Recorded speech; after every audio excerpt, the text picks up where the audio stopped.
তাহলে 2016 সাল থেকে যেই কৃত্যগুলো করছে, হ্যাঁ তোমার ভাইয়ের সাথে যেগুলো হচ্ছে, যে অন্যায়গুলো করছে, আমার কাছে সব প্রুফ আছে, তোমার ভাই সব কিছু রেখে দিছে। তো একটা একটা কিনা আমি আপলোড দিব। সে প্রথমে যে 16 সালে যেটা করছে, সে যে ছেলের সাথে, তখন কিন্তু ছোট আপুরই একটা জামা পরা ছিল। ছোট আপু বলছে যে আমার জামাটা নিয়ে এগুলো করতে হয়েছে, আমাকে আমার জামাটাকে ছাড় দিল না। তো এই সবকিছু কিন্তু আমি আপলোড দিব সিরিয়াল বাই সিরিয়াল। তো তখন কিন্তু আর মুখ থাকবে না, মান সম্মানও থাকবে না, মুখও থাকবে না। তো আমাকে এগুলো করতে বাধ্য করতে না করো। তো ছোট আপু বলছে তো দেশে আসেই না, এই মেয়ে তো ইনফরমেশনই জানে না। তো এই মেয়ে যদি হচ্ছে মিথ্যা ছড়ায়, সেটা বন্ধ করার দায়িত্ব দীপার, আমাদের না। তো সে কোনো অ্যাকশন না নিলে দীপাকে নিয়ে মুখ খুলল তিশা, বলল দীপা যদি এবার বেশি বাড়াবাড়ি করে তাহলে আমাদের কাছে সব প্রুফ আছে, প্রমাণ আছে, সব কিছু একে এক করে পোস্ট করে দেব, বেশিবার বাড়লে জ্বরে পড়ে যাবে, এমনটাই মন্তব্য করলো দীপাকে দিয়ে। দীপা আগে নাকি অনেক ছেলেদের সাথে কথা বলতো, অনেক ছেলেদের সাথে খারাপ খারাপ ছবি আছে, সব কিছুই আছে তিশার কাছে। তাই তো দীপাকে হুমকি দিয়ে বলল এবার যদি দীপা বেশি বার বাড়ে তাহলে আমি তার সব কিছু সবার সামনে নিয়ে আসবো। চেহারার মিল আছে না, উনি ইনফরমেশন জানে কোনো, উনি কিছুই জানে না। তো উনি উল্টাপাল্টা কথা বললেই সেজন্য যে আমি একটা রিয়াক্ট করে কিছু একটা করে ফেলবো।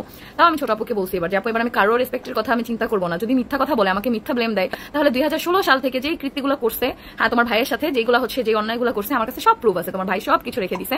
তো একটা একটা কিনা আমি আপলোড দিব। সে প্রথমে যে 16 সালে যেটা করছে, সে যে ছেলের সাথে, তখন কিন্তু ছোট আপুরই একটা জামা পরা ছিল।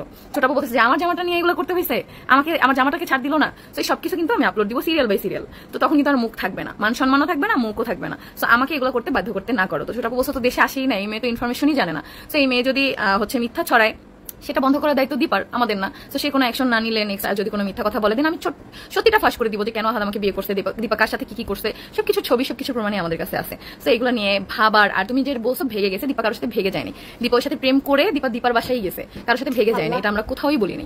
তারপরে যাওয়ার পরে ওই ছেলে ওকে বিয়ে করে নাই, সেটা ওই ছেলের ব্যাপার, দীপার ব্যাপার, সেটা আমাদের জানার ব্যাপার না। এতটুকুই জানি ওই ছেলেই আমাদের কাছে সব ছবি দিছে, ছবিগুলো এখনো যত্ন সহকারে আমরা রেখেই দিছি। কবে কাজে লাগে সেটার জন্য এখন দেখতেছি খুব শীঘ্রই সেগুলো কাজে লাগবে, এটাই। দীপার চরিত্র যদি এতটাই ভালো থাকতো তাহলে আহাদ আমাকে বিয়ে করতো না, তাহলে দীপাকে নিয়েই সংসার করতো।